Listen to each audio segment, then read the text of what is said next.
بسم اللہ الرحمن الرحیم ثم فرع على الاصل الذي مهده فقال، پھر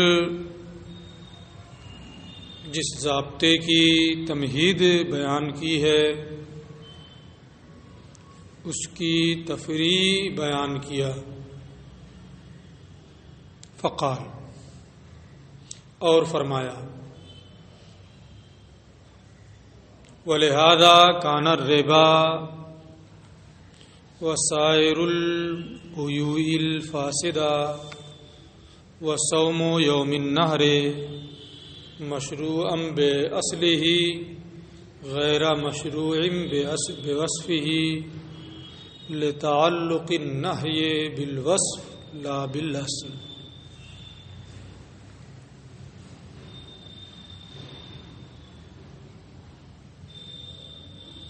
امور شرعیہ سے نہی قبیح لغیرہ وصفی ہے، یہ ہمارے ائمہ کا مذہب ہے. من وجہ معزون اور من وجہ مشروع ہے. اپنی ذات کے اعتبار سے وہ مشروع اور وصف کے اعتبار سے غیر مشروع ہے. یہ ساری تفصیلات جو انہوں نے بیان کی ہیں، اسی پر کچھ مسائل یہاں سے ذکر کر رہے ہیں. اسی وجہ سے ربا اور تمام بیوع فاسدہ ایام نہر کا روزہ اپنی اصل کے اعتبار سے مشروع، اپنی ذات کے اعتبار سے مشروع اور اپنے وصف کے اعتبار سے غیر مشروع ہے. لتعلق النہی بالوصف، کیونکہ ان میں نہی وصف سے متعلق ہے، اصل سے متعلق نہیں ہے. اصل بیع، اصل روزہ اور نفع یہ تو جائز ہی ہے. تو اصل مشروع ہے، وصف کے اعتبار سے غیر مشروع ہے. نہی کا تعلق وصف سے ہے، اصل سے نہیں ہے. یعنی لِأَجْلِ أَنَّ النَّهْيَ عَنِ الْأَفْعَالِ الشَّرْعِيَّةِ، یعنی اس وجہ سے کہ امور شرعیہ افعال شرعیہ سے نہی یقتضی القبح لغیرہ وصفاً، یہ قبیح لغیرہ وصفی کا تقاضا کرتی ہے. کان هذه الامور المذکورۃ، تو یہ مذکورہ امور ربا، بیوع فاسدہ وغیرہ مشروعۃ باعتبار الاصل دون الوصف، اپنی اصل کے اعتبار سے یہ مشروع ہوں گے اور وصف کے اعتبار سے نہیں، یعنی وصف کے اعتبار سے مشروع نہیں ہوں گے. فإن الربا، کیونکہ ربا یعنی اموال ربویہ میں جن میں ربا ہے، ان میں انہی کی ہم جنس سے ان کی بیع ہو اور کمی بیشی ہو. گیہوں کے بدلے میں، چاندی کے بدلے میں، سونے کے بدلے میں، جو کے بدلے میں وغیرہ ذالک. تو فإن الربا ہوا معاوضۃ مال بمال، یہ معاوضہ کا یعنی عقد معاوضہ ہو، ہے نا، اور اس میں ہو جس میں ربا ہوتا ہے اور زیادتی ہو. ورنہ اگر کوئی 10 کلو گیہوں دے کے 50 کلو چاول لے تو اس کو ربا کہیں گے؟ وہ تو ربا ہے نہیں. فإن الربا، کیونکہ سود وہ مال کا معاوضہ ہوتا ہے مال کے عوض، لیکن فیہ فضل یستحق بعقد المعاوضۃ لأحد الجانبین، اس میں جانبین میں سے کسی ایک کے لیے کچھ زیادتی ہوتی ہے. فیہ فضل لأحد الجانبین، اس میں جانبین میں سے کسی ایک کے لیے کچھ زیادہ ہوتا ہے. یستحق بعقد المعاوضہ، جس کا وہ عقد معاوضہ سے مستحق ہوتا ہے. 1 کلو دے کے 1.5 کلو کو یوں لے گا، میرا اچھا ہے تمہارا خراب ہے. جودت و رداعت کا تو کوئی فرق ہے نہیں، ہے نا، کیونکہ ربا وہ مال کا معاوضہ ہے مال کے بدلے میں، جس میں جانبین میں سے کسی ایک کے لیے زیادتی ہو، جس کا وہ عقد معاوضہ سے مستحق ہوتا ہے. تو اب فضل، نفع، کیا یہ مطلقاً ممنوع ہے؟ اگر ایسا ہو جائے کہ نفع لینا ربا ہو جائے، سود ہو جائے، ممنوع ہو جائے، تب تو تجارت کے تمام راستے مسدود ہو جائیں گے. نفع لینا یہ منع نہیں ہے. نفع اپنی ذات کے اعتبار سے، اپنے اصل کے اعتبار سے مشروع ہے. وہذا مشروع بے اعتبار ذاتی، اور یہ اپنی ذات کے اعتبار سے مشروع ہے، نفع لے سکتا ہے آدمی. الذی هو العوضان، دونوں طرف عوض ہے نا، ادھر سے بھی مال ادھر سے بھی مال، نفع لے سکتا ہے، اس لیے ذات کے اعتبار سے تو یہ مشروع ہے. وَإِنَّمَا الْفَسَادُ فِيهِ لِأَجْلِ الْفَضْلِ الْمَشْرُوطِ، اس میں فساد کہاں سے آیا؟ مشروط زیادتی کی وجہ سے. اشیاء ستہ جن کو آپ پڑھ چکے ہیں یا جن کو ان کے ساتھ شامل کیا گیا ان کے ہم جنس ہونے کی وجہ سے، تو اس میں اگر زیادتی کی شرط رکھ دی جائے کہ 1 کلو گیہوں کے بدلے میں 1.5 کلو لیں گے، 100 گرام سونے کے بدلے میں 125 گرام سونا لیں گے، سونا ابھی دیں گے 100 گرام ہی دیں گے لیکن باقی کل دیں گے، سونا ہی عوض میں ہو. عقد صرف میں جو پڑھے ہیں نا، اس میں ادھار بھی ناجائز ہے نا. تو فساد اصل کے اعتبار سے یہ کیا ہوا؟ جائز ہوا، گیہوں سے بیچے. فساد آیا ہے زیادتی کی شرط کی وجہ سے، تو فساد وصف میں ہے. زیادتی کی جو شرط لگا رہا ہے، جو اس میں وصف ایک بڑھا رہا ہے، فساد وصف میں ہے. تو نہی کا تعلق کس سے ہوا؟ وصف سے ہوا. اصل کے اعتبار سے یہ مشروع، وصف کے اعتبار سے یہ غیر مشروع ہے. اسی طریقے سے وَهَكَذَا حَالُ سَائِرِ الْبُيُوعِ الْفَاسِدَةِ، یہی حال تمام بیوع فاسدہ کا، جو بیع فاسد ہو اس کا بھی یہی حال ہے. یہ کہتے ہیں، اس کی ساری مثالیں بہت تفصیل سے قدوری میں آپ پڑھ چکے ہیں. کل بیع بشرط، جیسے مشروط بیع کرنا جو منافی عقد بیع ہو.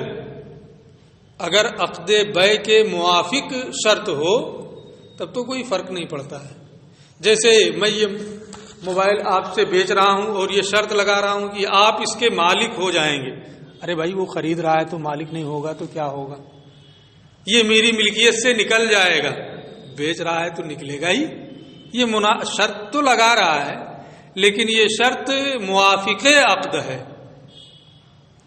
لیکن اگر کوئی ایسی شرط لگائے جس میں جانبین کا، عاقدین میں سے کسی ایک کا فائدہ ہو، کسی ایک کا فائدہ ہو، یا معقود علیہ جس پر عقد ہوا ہے اس کا فائدہ ہو، اگر وہ اہل استحقاق سے ہے تو یہ شرط مفسد بیع ہوتی ہے.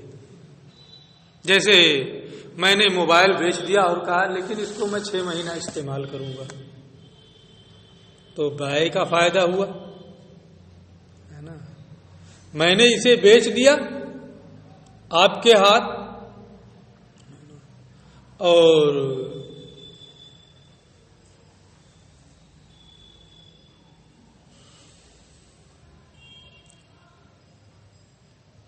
اس میں کوئی خرابی ہے؟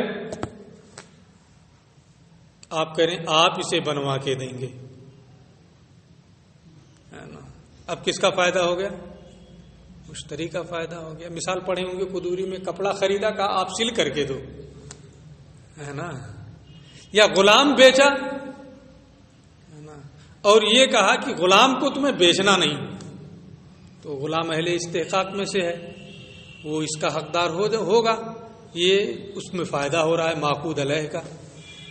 تو اگر ایسی شرط ہے جس میں جانبین کا یا معقود علیہ کا فائدہ ہو جبکہ وہ اہل استحقاق سے ہو، تو وہ شرط مفسد بیع ہوتی ہے۔ اسی کو یہ کہہ رہے ہیں کل بیع بشرطن، جیسے کسی مشروط بیع کرنا، ایسی شرط لا یقتضیہ العقد، جس کا عقد تقاضا نہ کرے، وفیہ، اور اس میں متعاقدین میں سے ایک کا نفع ہو یا معقود علیہ کا نفع ہو، الذی ہوا اہل الاستحقاق، جو مستحق بن سکے، جیسے غلام۔ والبیع بالخمر، شراب کے عوض بیع کرنا، یہ فاسد ہے یا باطل؟ یہ بھی پڑھ چکے ہیں قدوری میں، یہ فاسد ہے، باطل نہیں ہے۔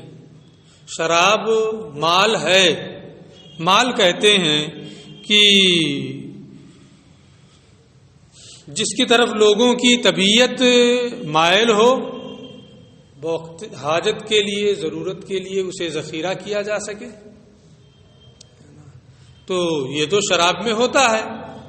لیکن شریعت مطہرہ نے اسے مال متقوم ہونے سے خارج کر دیا ہے۔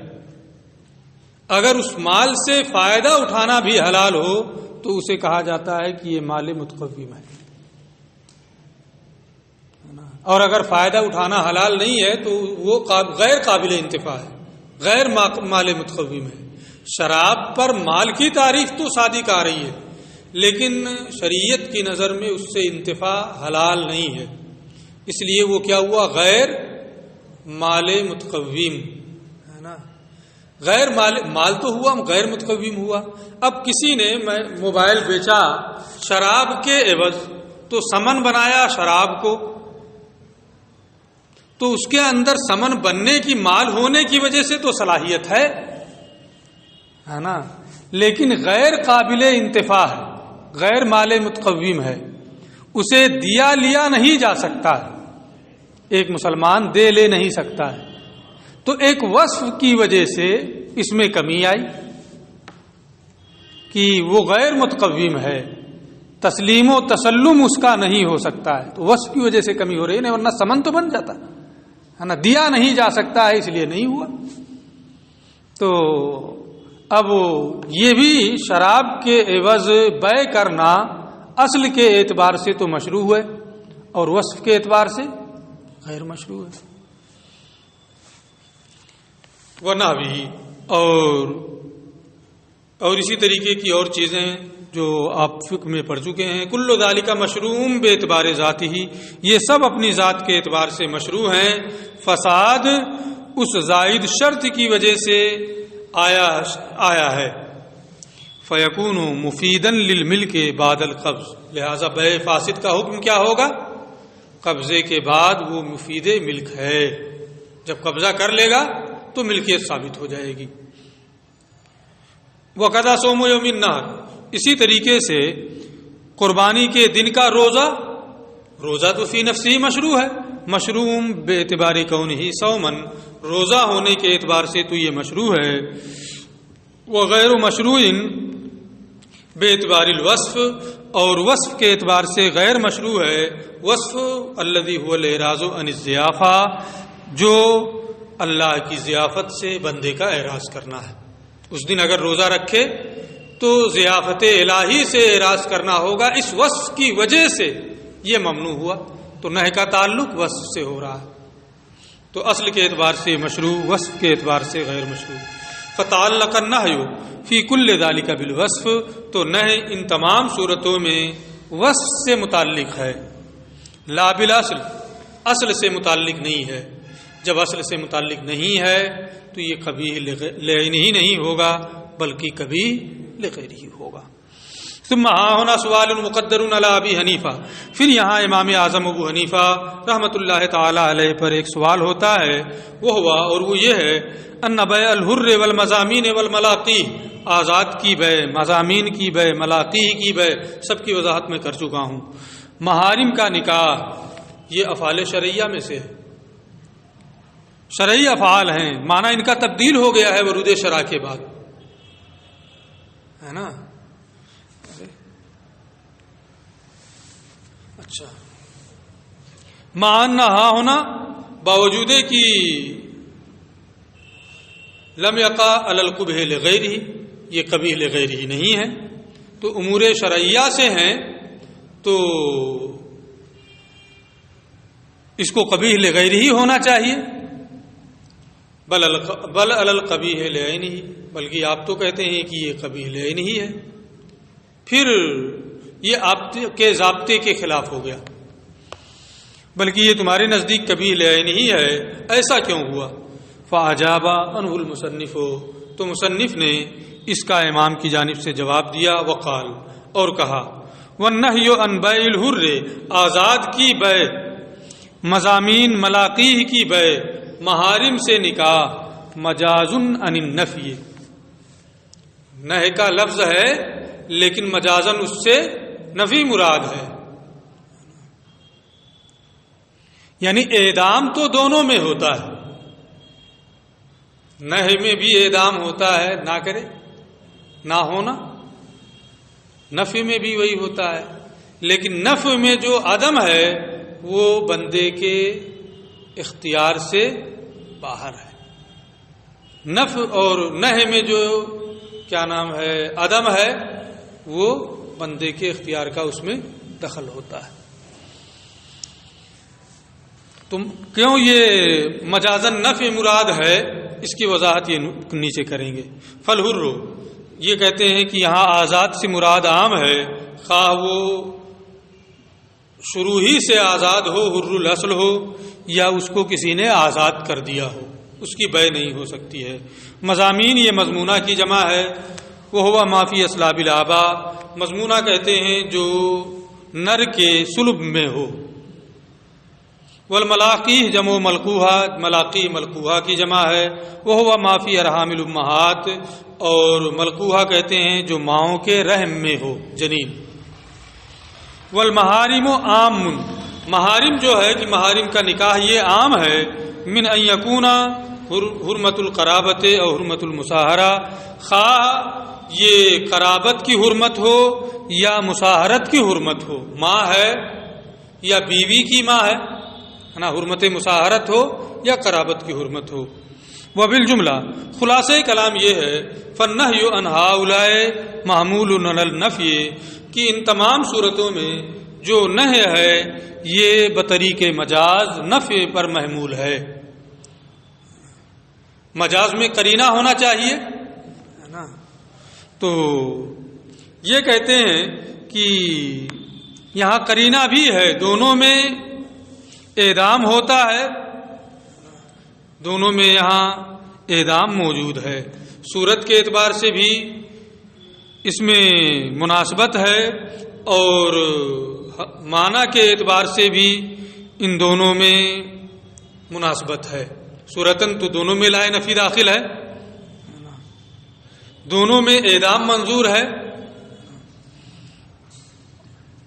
اور معنی کے اعتبار سے بھی اگرچہ ایک میں بندے کا اختیار ہے اور ایک میں نہیں ہے نا، اس لیے حقیقت کے اعتبار سے، معنی کے اعتبار سے بھی دونوں میں مناسبت ہے۔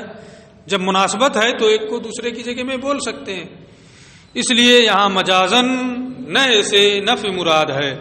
فکان نسخن، لہذا جو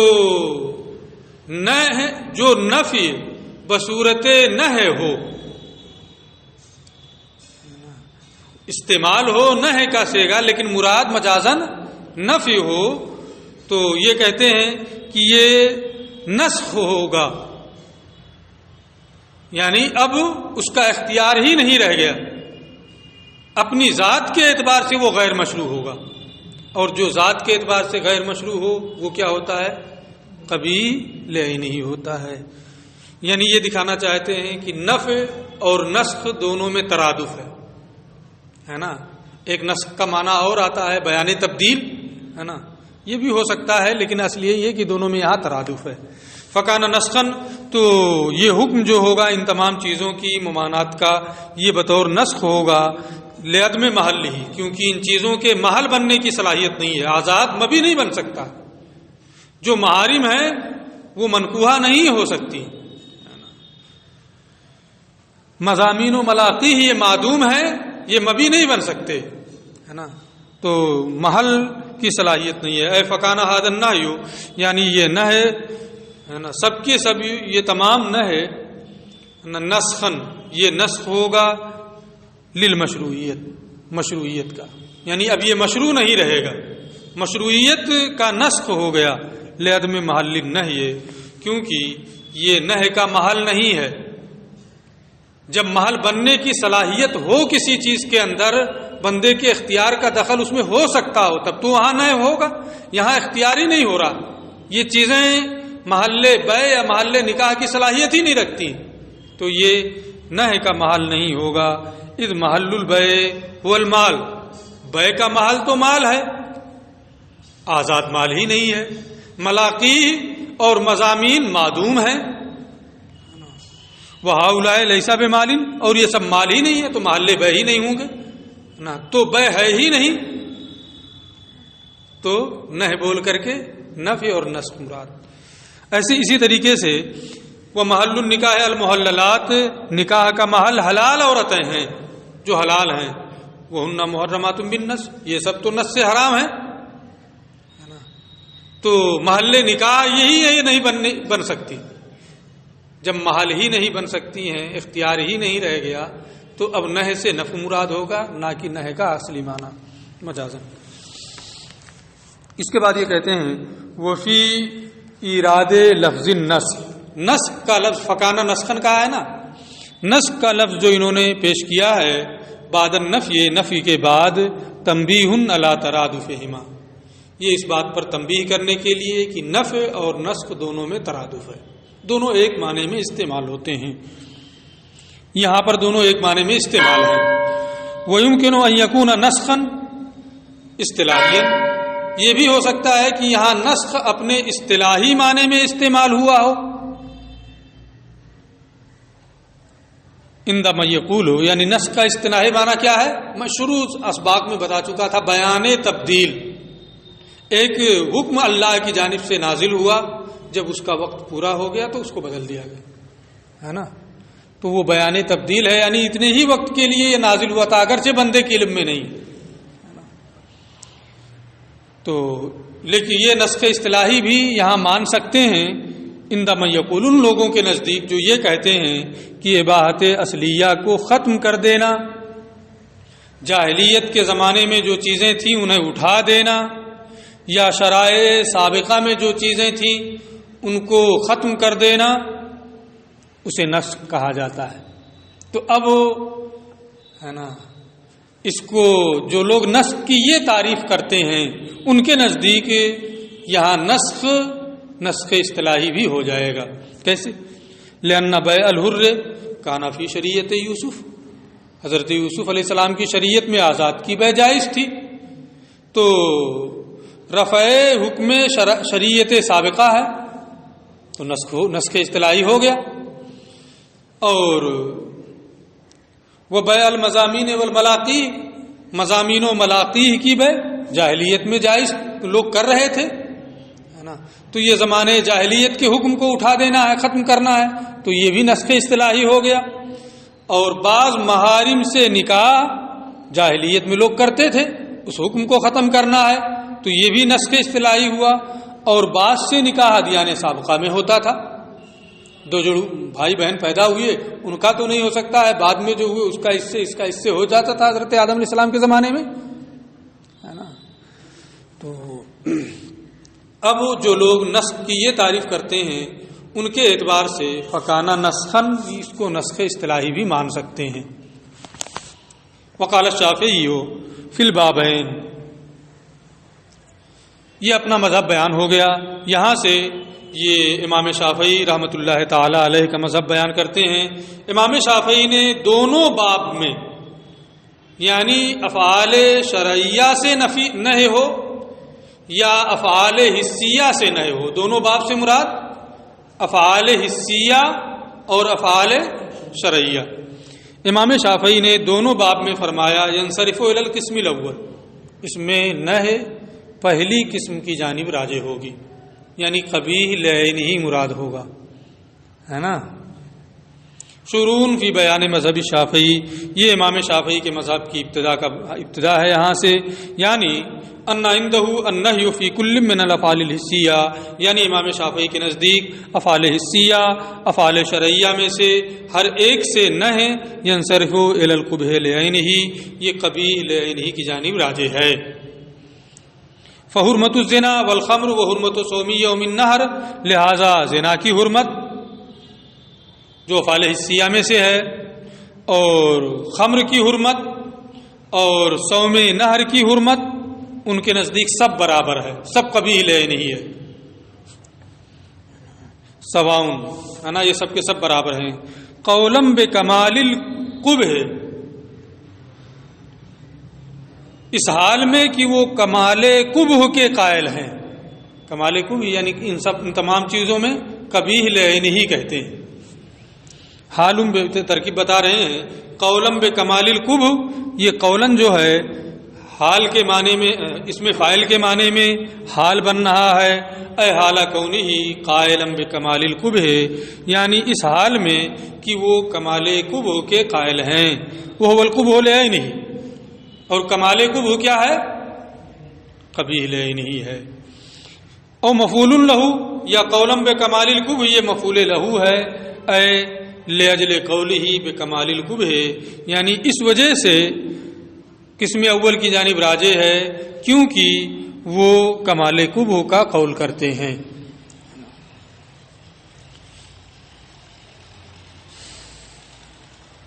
کما قلنا فی الحسن فی الامر، جیسے کہ ہم نے حسن امر میں حسن کے متعلق کہا ہے.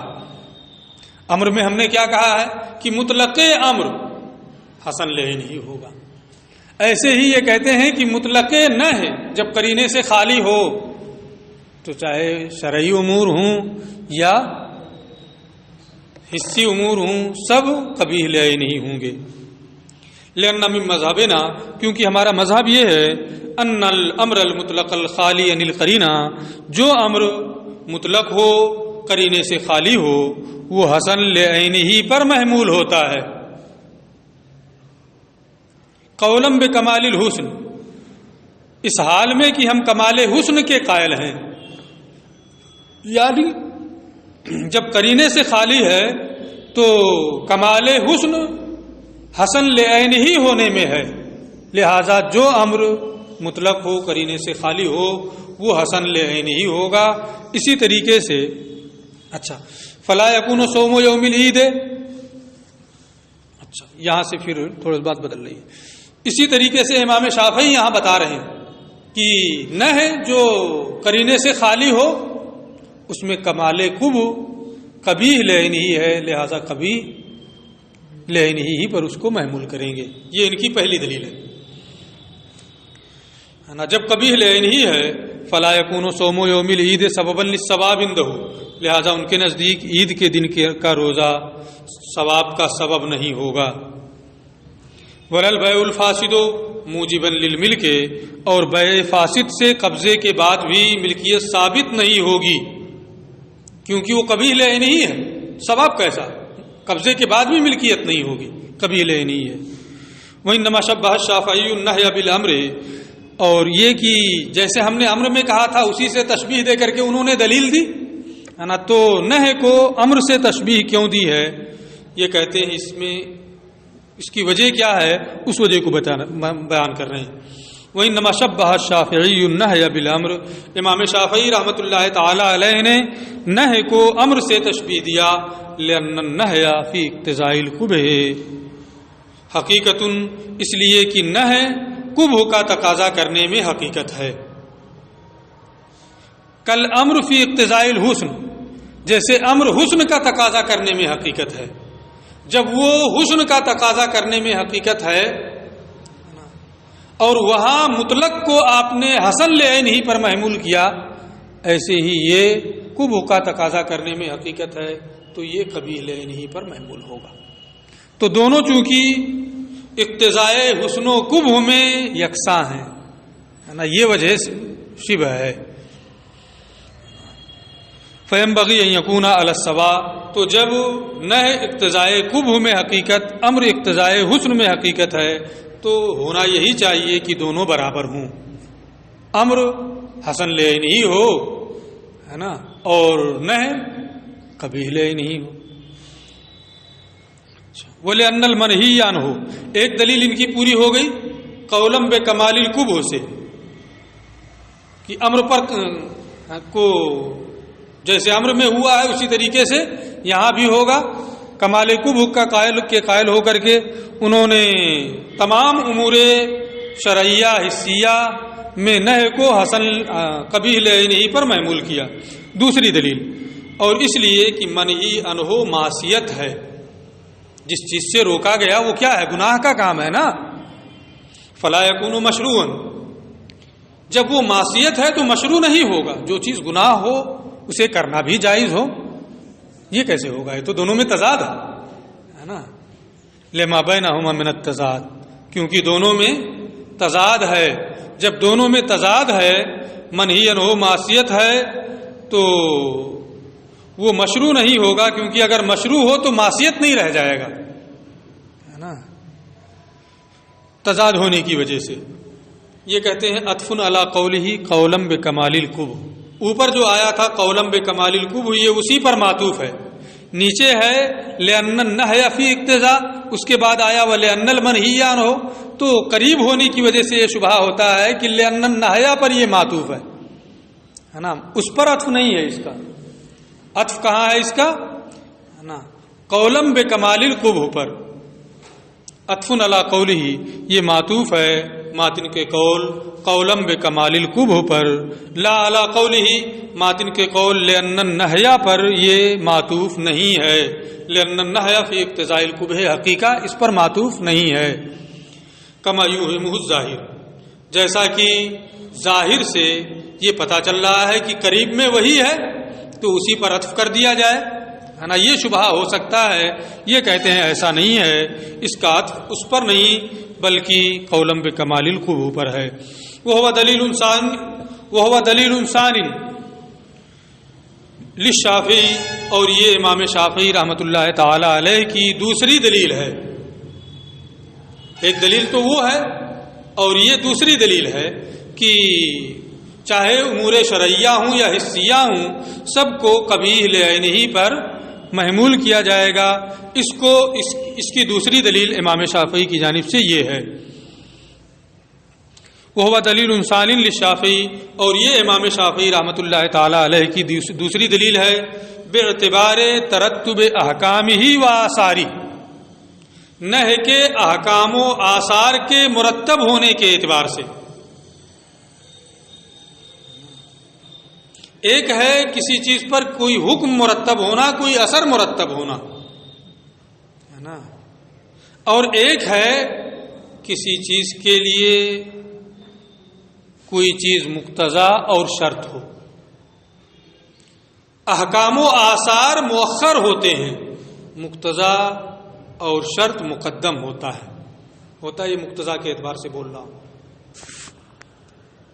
جیسے یہ موبائل آپ خریدیں گے تب اس میں نمبر محفوظ کریں گے نا، یہ حکم ہے، اس کا اثر ہے کہ پہلے ہی نمبر سیو کر لیں گے۔ میرا نمبر آپ اپنا موبائل خریدنے سے پہلے سیو کر لیں گے، نہیں ہوگا نا، تو حکم اور اثر جو ہوتا ہے وہ مؤخر ہوتا ہے۔ مقتضا اور شرط، اس کے لیے جو چیزیں ضروری ہیں، جو چیز شرط ہے نا، وہ مقدم ہوگی، ہے نا۔ تو پہلی دلیل جو امام شافعی نے دی ہے وہ مقتضا اور شرط کے اعتبار سے، دوسری دلیل جو دی ہے وہ حکم اور اثر کے اعتبار سے۔ نہی کا حکم کیا ہے کہ کرے گا تو گناہ پائے گا، ہے نا، تو گناہ پانا یہ بعد میں ہو رہا ہے، نہی پہلے ہے ہے نا. تو حکم اور اثر کے اعتبار سے دوسری دلیل ہے نا. وہی یہ کہہ رہے ہیں کہ احکام و آثار کے مرتب ہونے کے اعتبار سے امام شافعی کی یہ دوسری دلیل ہے.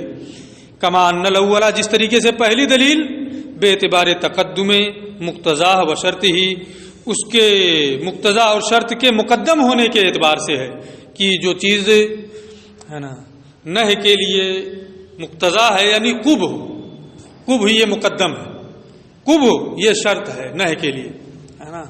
تو قبح یہ مقدم ہے لیکن معصیت یہ مؤخر ہے. دلیل ثانی جو ہے یہ احکام و آثار کے اعتبار سے ہے جو بعد میں ہے نہی کے، اور قبح یہ پہلے ہے.